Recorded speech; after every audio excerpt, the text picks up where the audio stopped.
Today in O month here in April, we are learning about oi. So we've already learned that O will say its name if one of the next two letters is another vowel, unless it's an I. When I or Y are right next to that O, it makes it say oi. You're going to see oi spelled O-I in the beginning and middle of words, such as oil or boil. You'll never see it at the end. You'll never see toy spelled T-O-I. That is where the O-Y will come in, which we'll learn about next. But today, we're going to be focusing on that O-I sound that says oi. So your mouth shape changes a lot. It's a drastic diphthong. Oi, oi. We're going to count it as one sound though, just for today's lesson for these purposes. And then it will be found in the beginning and middle of words. All right, you ready? Oh, we've also, just as a little bit of review, we also learned that when O comes toward the end, that's the first requirement, toward the end of a longer word with a consonant after it, then that O will change to the schwa sound and say like this word. Blossom. You'll see in blossom, those two O's are saying two different things. The O in the first O says ah because of those two S's. The second O says because of those three requirements. Toward the end of a longer word with a consonant after it. So it will change to the schwa sound and say We also learned the O at the end of a word says O. Like potato. Or taco. Usually when you see a word with an O at the end, it's a foreign word. But you'll see them a lot. We have a lot of those. All right, now I think we're ready. We're ready. So let me share my screen.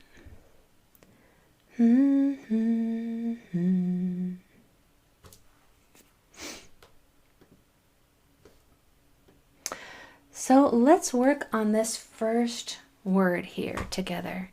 Here we see our O-I that says oi. That is our reading hack for the day. That drastic mouth shape change. Oi, oi. We also see that O that's toward the end of a longer word with a consonant after it, changing to the schwa sound and saying That upside down E is the symbol for schwa. The schwa sound is So our sounds are d, oi, p, doipum, doipum, doipum. Try yours over here.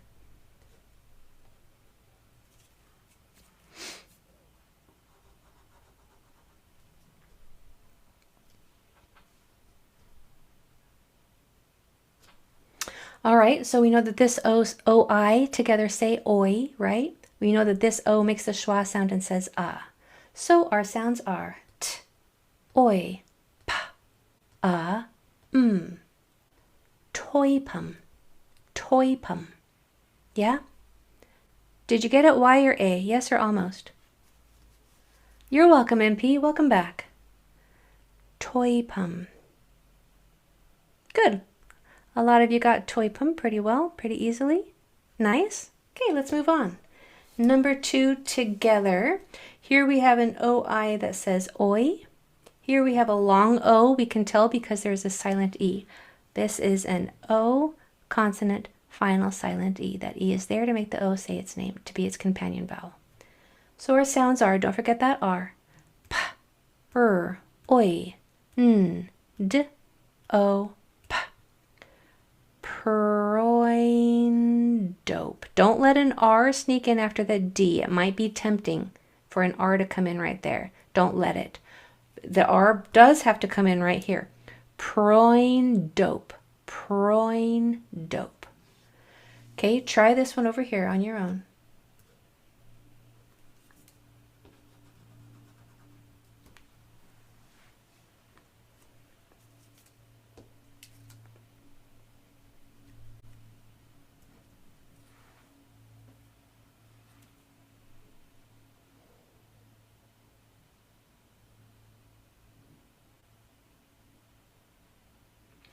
Okay, We have a 2-letter consonant blend at the beginning, and then there's 3 consonants in the middle there. So it's going to be a lot of sounds for us to make sure that we grasp and keep in the right order.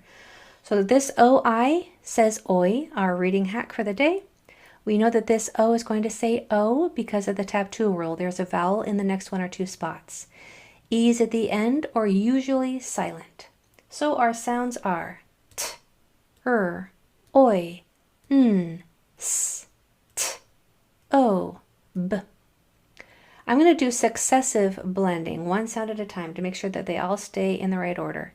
Tur, Troy, Troin, Troins, Troinst, Troinstow, Troinstobe, Troinstobe. How'd you do on Troinstobe? That's a hard one to wrap your tongue around.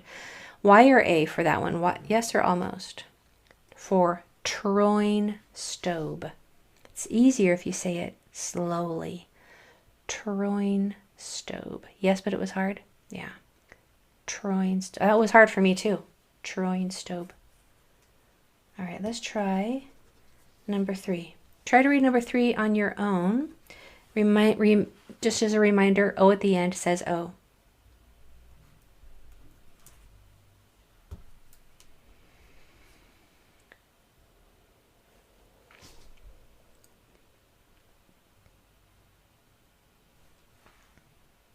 Okay, so here we have an O-I, oi.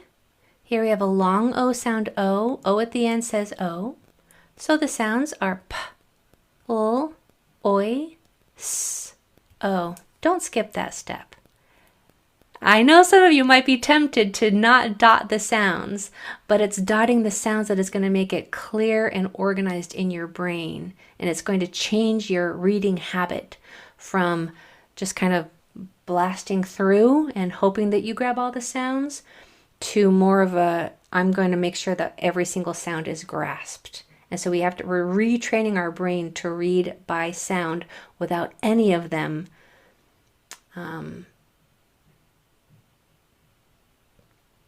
what do I want to say?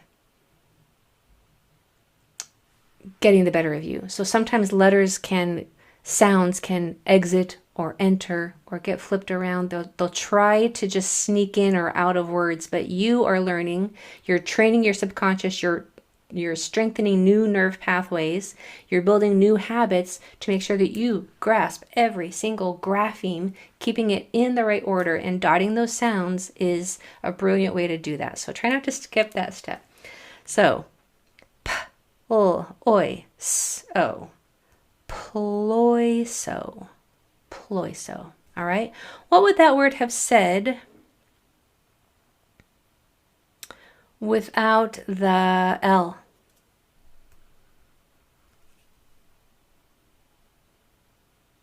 Poiso, poiso. What would that word have said with the L but with an M at the end?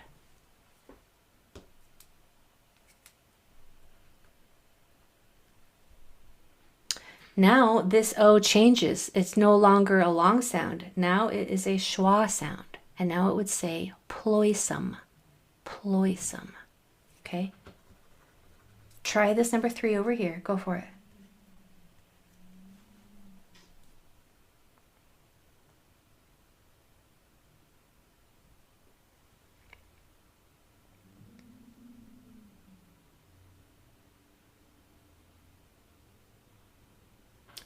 Dotting the sounds will really help you grab that R. R's and L's are the most sneaky. All right, so this O-I says oi, this O says O because it's the last letter. So our sounds are f, oi, p, o. Froimpo. That's a hard one also to say. Froimpo. It's that R that makes it hard. Froimpo. How'd you do on that one? Y or A? Froimpo. It's easier to say if you really stretch it out. Froimpo. Good. What would it have said with an N at the end?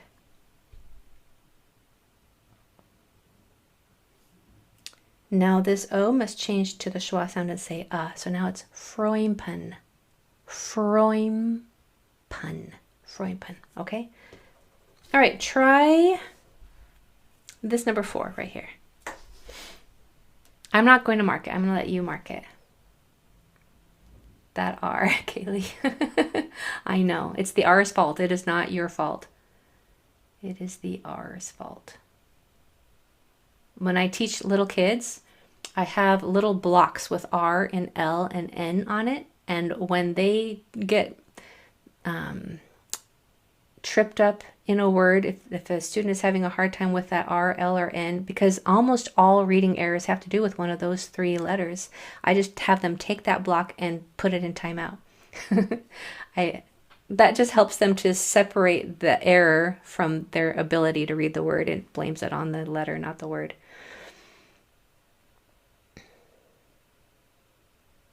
Thank you, MP. I appreciate that.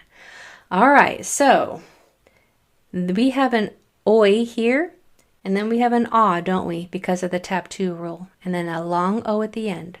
So we have oi, s, ah, n, o. Oi, sano.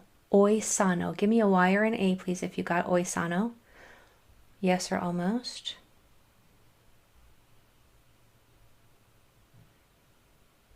Almost, Francine. Almost is still pretty darn good. Okay, what if that word had only one N in it? Now what that word say? What would that word say?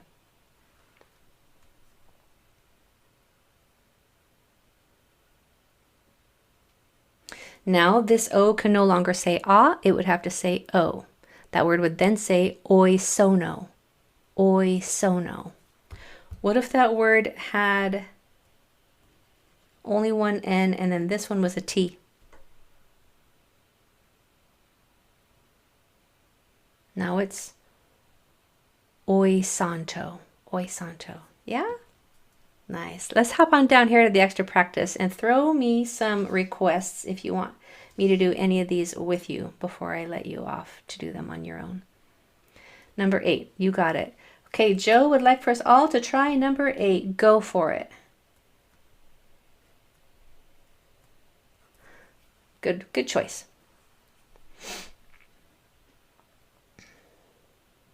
Okay, then we'll do number 3 next. Take your time.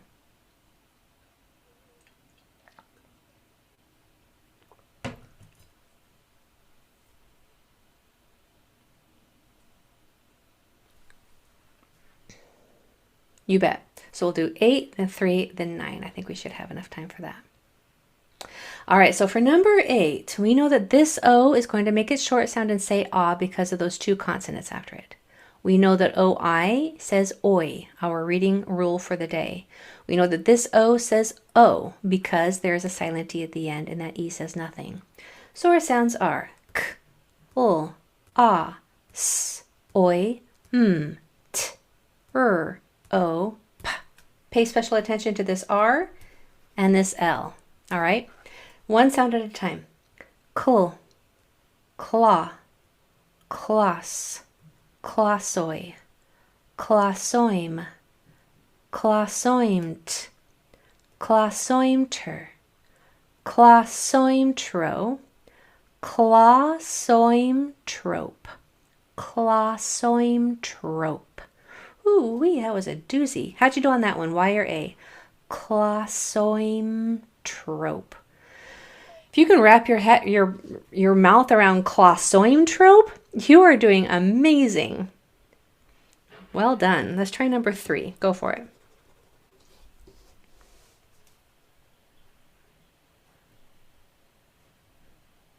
I'm not going to mark it. I'm going to let you do it. We're doing number 3.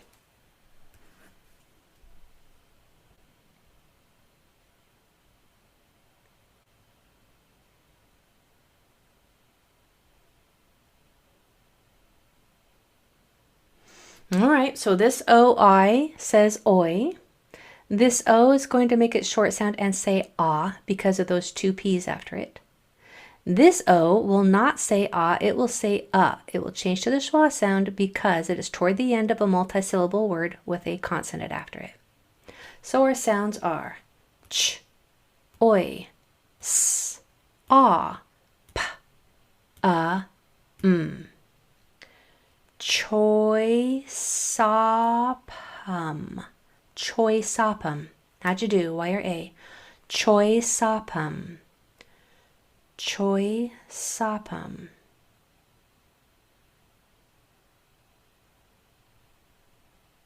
Okay. Blair, how'd you do on choi sopum?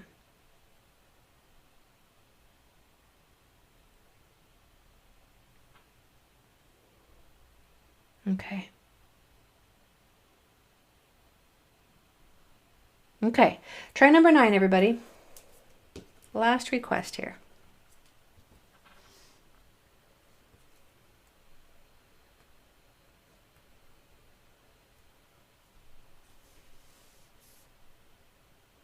Here's how it would be divided if you want to break it up into syllables.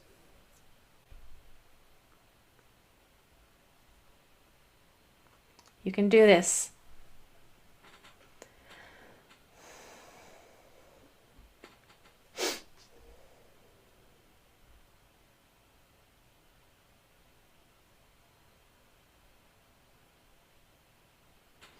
All right, so these 3 O's in this same word are going to say 3 different things, but you don't have to wonder, worry. See, sometimes in elementary school, they will teach the sounds of the vowels as an option. They will say A can say A, or A. And then the strategy for the child, unfortunately, is to run through all of them when you see that letter in the word, and then just stick with the one that turns it into a real word. That's a lot of work. The easier way is to just understand exactly what that vowel is going to say based on where it is in the word and the letters that are around it, like you were learning. So you know why these 3 O's say 3 different things without having to run through every single sound every time you see that letter in the word. You know that this O is going to say ah because there are 2 consonants after it. You know that this O-I combination is going to say oi. You know that this O is going to make the schwa sound and say because it's toward the end of a multisyllable word with a consonant after it. So if we broke this word into syllables, the first syllable is l, ah, t, lot. This syllable is t, oi, n, toin. Putting those first 2 together, la toin, la toin.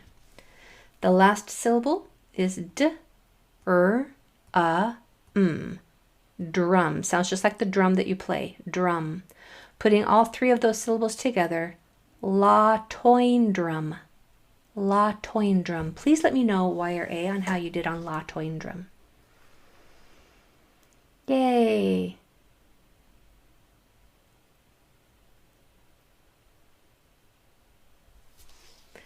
I do kind of keep track of you personally, because I just like to see how you're doing and how you must be feeling. I can't always do that for everybody. There's a lot of people in here, but every time I do try to just watch a few people just to see how you're doing. Okay, good to know. All right, my friends. Well, you now have added to your knowledge bank that when you see O-I in a word, it's going to say oi. You're going to see it at the beginning and middle. You won't see it at the end ever because words don't end in I in English. When you hear oi at the end, it's going to be spelled O-Y. But I think that is our lesson for Wednesday, so I'm not going to dive too deep into that. So have a wonderful rest of your night. Go ahead and try to find words that have that O-I in them in any text or books that you might be looking at, just to kind of teach your subconscious and have a lot of practice recognizing that unit as a grapheme that says oi. And then I'll see you on Wednesday for our next lesson. Bye, everybody.